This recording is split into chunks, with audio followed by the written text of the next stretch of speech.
Hi guys, आज हम बात करने जा रहे हैं जी प्रोटीन कापेल रिसेप्टर के बारे में। जी का मतलब जी प्रोटीन कापेल रिसेप्टर में जी का जो मतलब है, जी का मतलब है हमारा गुआनोसिन।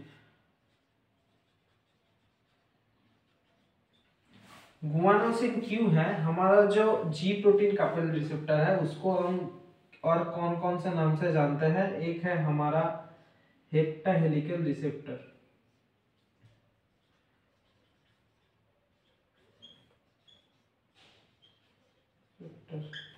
एक होता है हमारा मेटाबोट्रोपिक रिसेप्टर,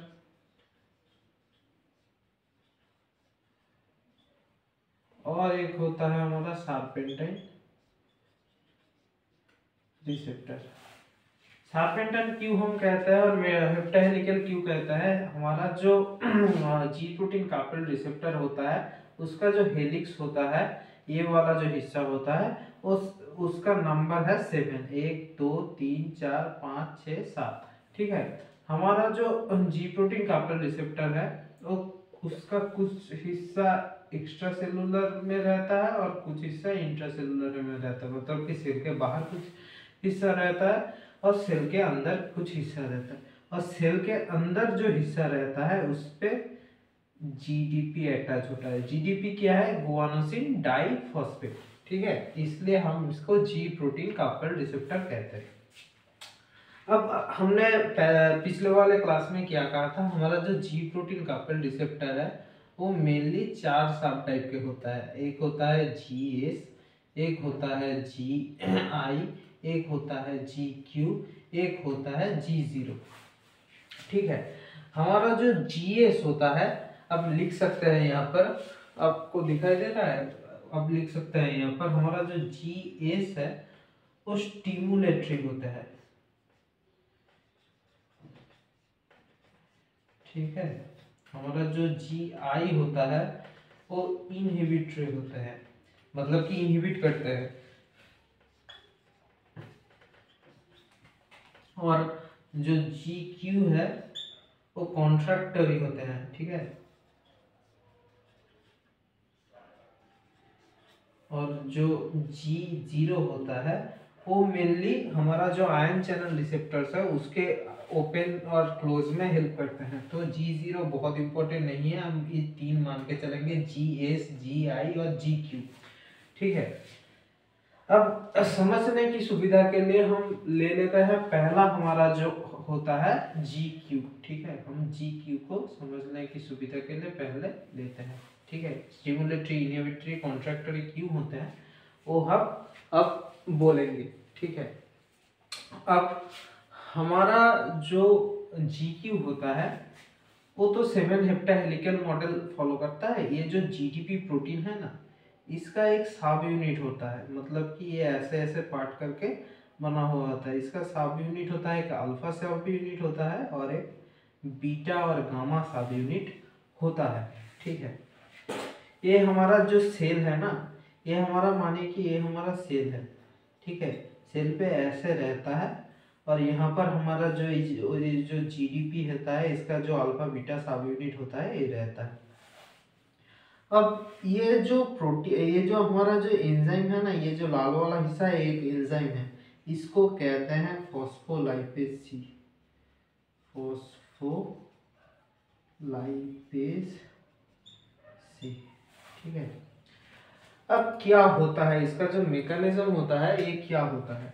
इसका मैकेनिज्म समझने के लिए हमें पहले आना पड़ेगा जीटीपी और जीडीपी पे। हमारा जो जीटीपी है ये गुआनोसिन ट्राइफॉस्फेट होता है, guanosine triphosphate.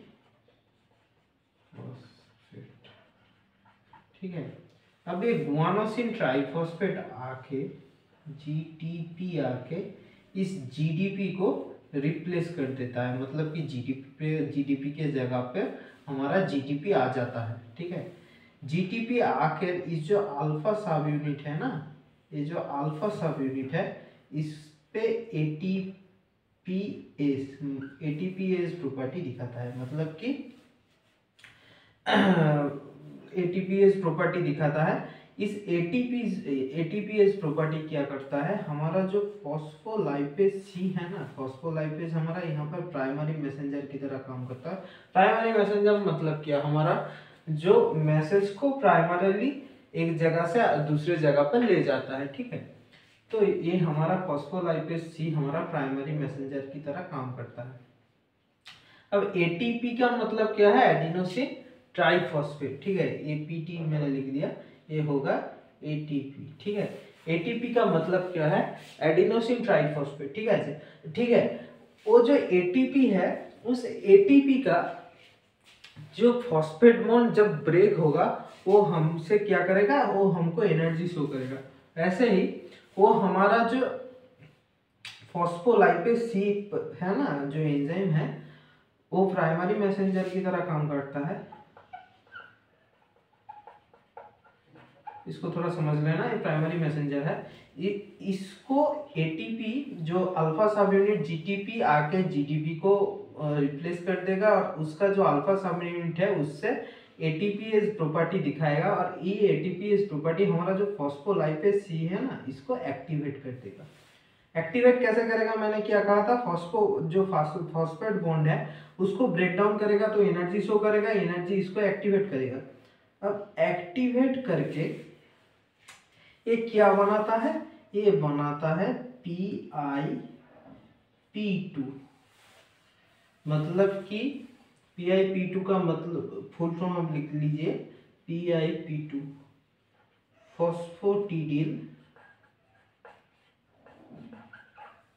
फॉस्फोटिडिल inositol 2,5 diphosphate,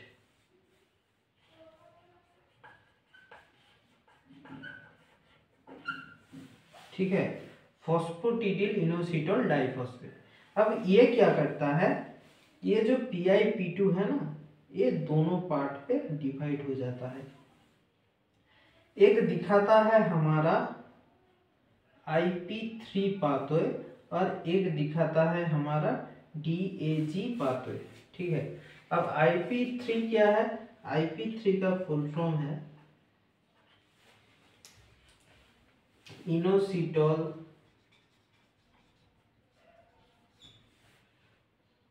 1,4,5 triphosphate,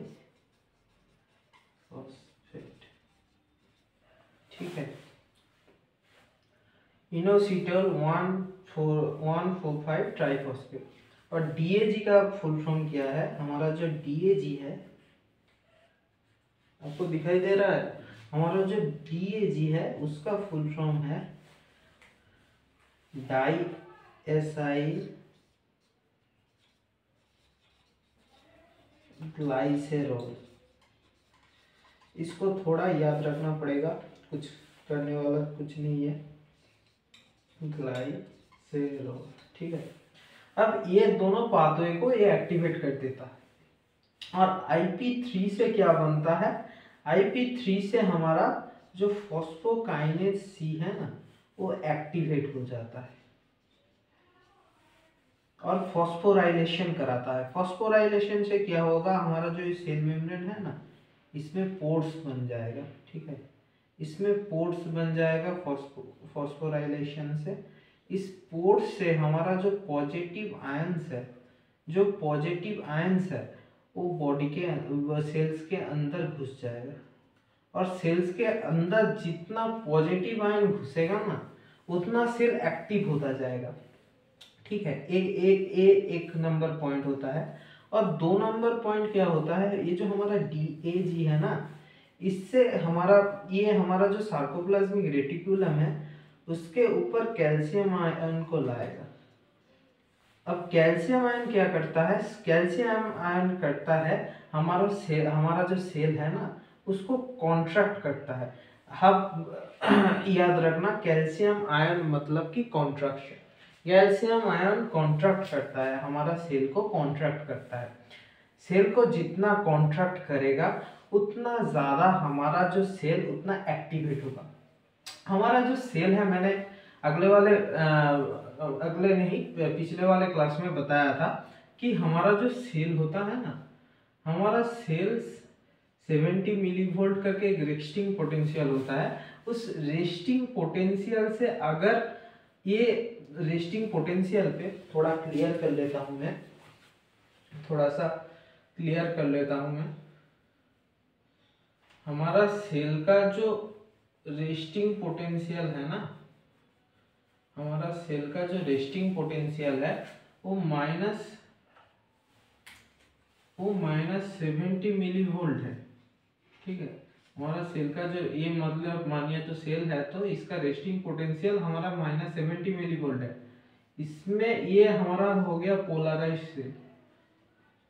ठीक है, ये हमारा है पोलराइज्ड सेल। इसमें जितना ज्यादा पॉजिटिव आयंस आके घुसेगा उतना ये सेल डीपोलराइज्ड होता रहेगा, डीपोलराइज्ड होता रहेगा, डीपोलराइज्ड होता रहेगा। और क्या होगा, ये सेल हमारा एक्टिव होता रहेगा। ठीक है, तो क्या हुआ, हमारा जो सेल है वो एक्टिव हो गया। ये हमारा जो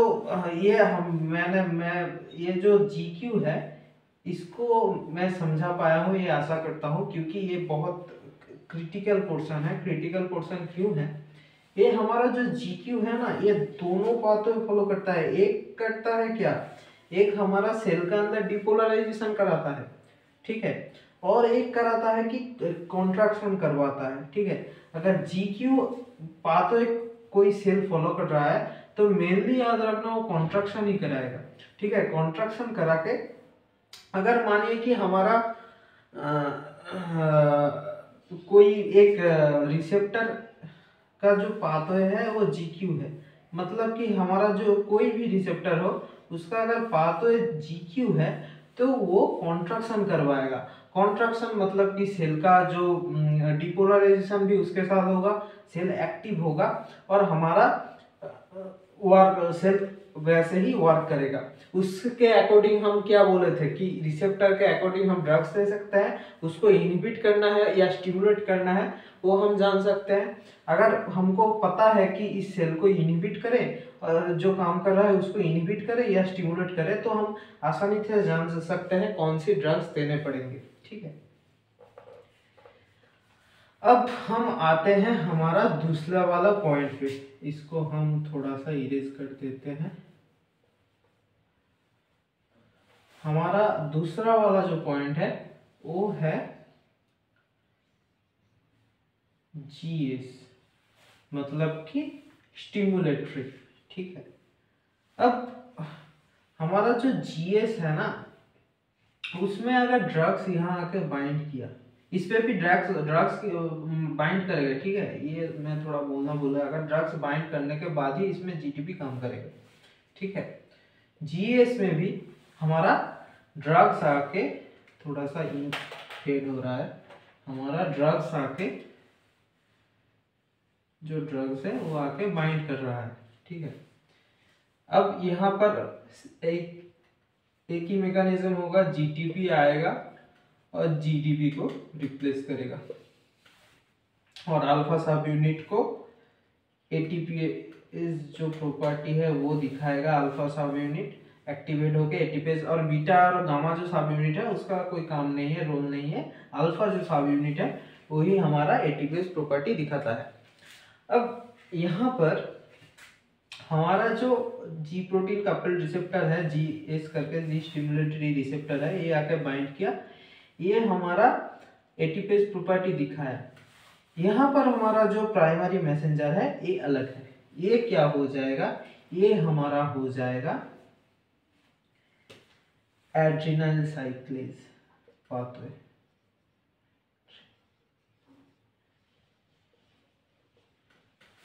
एड्रिनाइल साइक्लेज एंजाइम पे को एक्टिवेट करेगा।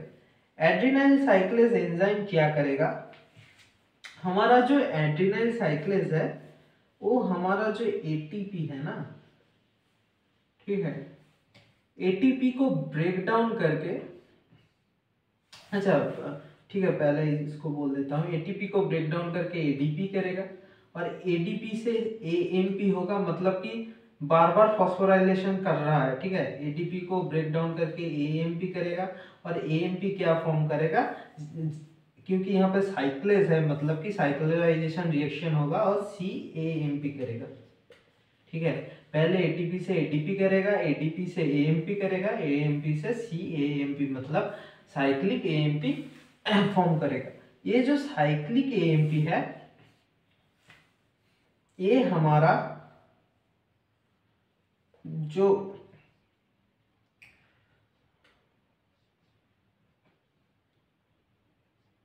प्रोटीन काइनेज है ना उसको एक्टिवेट करेगा, ठीक है।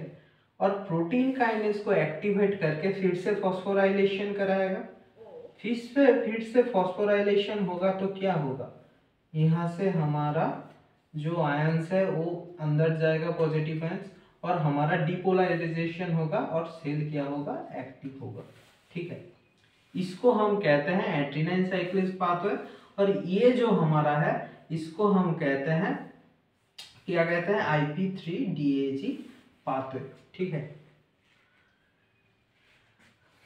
CAMP क्या करेगा, हमारा प्रोटीन काइनेज को एक्टिव, एड्रेनाइन साइक्लेज से CAMP बनेगा, CAMP हमारा प्रोटीन काइनेज को एक्टिवेट करेगा और प्रोटीन काइनेज क्या करेगा, हमारा जो फॉस्फोराइलेशन करके हमारा जो सेल्स का पोर्ट्स है वो ओपन कराएगा और ओपन करा के क्या करेगा, पॉजिटिव आयंस को अंदर लाएगा और अंदर आके पॉजिटिव आयंस क्या करेगा, हमारा सेल को डिपोलराइज करेगा, एक्टिवेट करेगा, इसलिए इसको हम कहते हैं स्टिमुलेटरी। अब GI पे आते हैं, ठीक है। अब हम आते हैं GI पे। अब GI पे क्या होगा, हमारा जो ड्रग है वो आके बाउंड हुआ, ये सब हमारा ड्रग है, ठीक है। फिर से एक ही बात है, हमारा GTP आएगा, GTP को रिप्लेस करेगा और हमारा एटीपेज प्रॉपर्टी दिखाएगा अल्फा, ठीक है।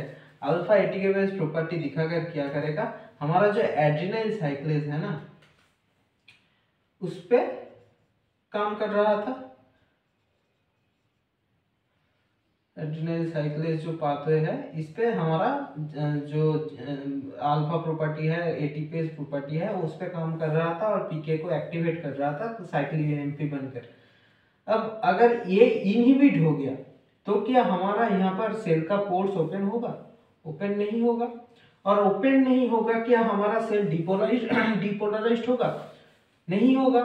और अगर नहीं हो रहा तो हमारा सेल क्या एक्टिवेट होगा, नहीं होगा। इसलिए इस जो ये जो पाथवे है इसको हम कहते हैं इनहिबिटरी पाथवे।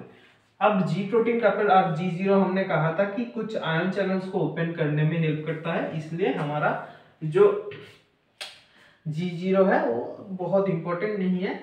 अब हम पहले से और अच्छे से क्लियर कर देते हैं, पहले से दूसरे से। ये हमारा 1 नंबर जी प्रोटीन कपल रिसेप्टर है, इसमें क्या हो रहा था इसको थोड़ा समराइज कर देते हैं। पहले क्या हो रहा था, हमारा ड्रग आके यहाँ पर बाउंड हो रहा था, ड्रग हमारा जो इस रिसेप्टर से आके बाउंड होके क्या हो रहा था, फॉस्फोलाइपेज जो सी पाथो जो एंजाइम है उसको एक्टिवेट कर रहा था, उससे PIP2 बन रहा था, PIP2 से IP3DAG बन रहा था, IP3DAG थे IP3 से बन रहा था हमारा PKC और DAG से हमारा साइटोप्लाज्मिक रेटिकुलम पे कैल्शियम आयन का एक्युमुलेशन हो रहा था। और PKC से हमारा क्या हुआ, फॉस्फोराइलेशन हुआ, हमारा जो सेल्स का पोर्स ओपन हुआ, वहां से पॉजिटिव आयन सेल का अंदर आया और कैल्शियम आयन से हमारा सेल का कॉन्ट्रैक्शन हुआ, ये हुआ हमारा कॉन्ट्रैक्टरी। अब स्टिमुलेटरी में क्या हो रहा था, हमारा जो सेल का GTP आया, GTP को रिप्लेस किया और अल्फा एटीपेज प्रॉपर्टी दिखाया। अब एटीपेज प्रॉपर्टी क्या हुआ, हमारा एड्रेनाइन साइक्लेज जो पाथवे है, एड्रेनाइन साइक्लेज पाथवे को मतलब स्टिमुलेट किया और एटीपी से साइक्लिक एएमपी बना। साइक्लिक एएमपी क्या किया, हमारा जो प्रोटीन काइनेज है, प्रोटीन काइनेज को एक्टिवेट किया, प्रोटीन काइनेज को एक्टिवेट करके फॉस्फोराइलेशन के मतलब माध्यम से हमारा जो सेल का जो पोर्स है वो ओपन किया और सेल के अंदर पॉजिटिव आयंस लाया और डिपोलराइज्ड किया। अब हमारा जो G0 प्रोटीन है, GI प्रोटीन है, इसको थोड़ा यहाँ से पर राउंड कर देते हैं, ये हमारा GI है। GI पे क्या हो रहा था, स्टिमुलेटरी के उल्टा हो रहा था, मतलब कि यहाँ पर एड्रेनल साइक्लेज पाथवे को स्टिमुलेट किया जा रहा था, यहाँ पे एड्रेनल साइक्लेज जो एंजाइम है इसको इनहिबिट किया जा रहा है। अब इनहिबिट अगर होगा तो ये क्या तैयार होगा, पीके तैयार होगा, साइक्लिक एएमपी तैयार होगा, साइक्लिक एएमपी अगर नहीं तैयार हुआ तो पीके भी नहीं तैयार होगा, पीके अगर नहीं तैयार होगा तो हमारा जो पोर्स है ये ओपन नहीं होगा, ओपन नहीं होगा तो हमारा जो साइकिल चल रहा था सेल के अंदर वो नहीं होगा, इसलिए ये इनहिबिटरी एक्शन दिखाता है। ये जो पाथवे है बहुत ही इंपॉर्टेंट है, ये हमारा अगले जो कॉन्सेप्ट है उस पर बहुत ज़्यादा लगने वाला है, इसको थोड़ा ध्यान से याद रखना, इसको याद रखना बहुत ज़रूरी है। अब हमारा जो पीकेसी है, पीकेसी मतलब कि प्रोटीन काइनेज सी, ठीक है, इसको थोड़ा याद रखना, इसको याद रखना बहुत जरूरी है।